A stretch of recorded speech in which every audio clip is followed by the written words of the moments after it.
earlier we talked to Rudi Eggers, the World Health Organization's Kenya representative. He touched on the preventative methods African countries can take in the wake of the coronavirus outbreak.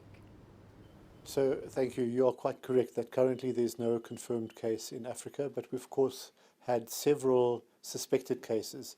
So people that have come back from China, almost all have got some connection to travel to China.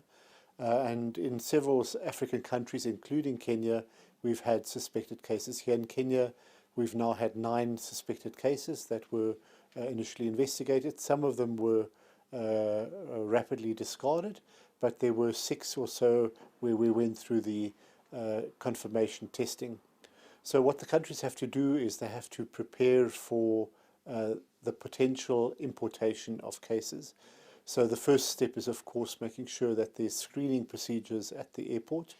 So when people are arriving from flights, from overseas flights, mainly from China, but also really from other international hubs, that these people get screened for the symptoms of coronavirus. So they get screened for fever, and if they're symptomatic of coughing and sneezing and that kind of thing. But there are other things that the country also has to do. They have to keep the public informed. So there's a whole public awareness campaign that has to be done. Firstly, that the public doesn't panic, that they don't get the feeling that immediately there will be a huge outbreak. But then also awareness of symptoms, awareness of people that have traveled to China, and if they have any indication that they are ill, that they present themselves to a health worker.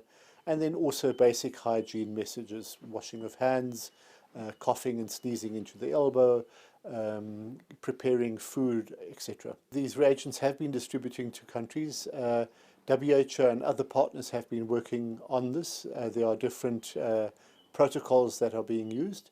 So currently there are approximately 200 tests available now in Kenya. You would probably need about 3 tests per person, so maybe 60 or so people can be tested in Kenya. But WHO is resupplying, so there are additional tests that are coming in. What is very important initially is that even the negative tests get verified. So from the first couple of people that are tested, even the tests that are done in country get verified by a reference laboratory, either South Africa or in Europe or even in China. From what it sounds and from what WHO is saying and our Director General is saying, it sounds as if China reacted very speedily and very transparently to this outbreak, and that has been very much welcomed by the international community and by WHO. So this is not a time for discrimination, it's really a time for solidarity.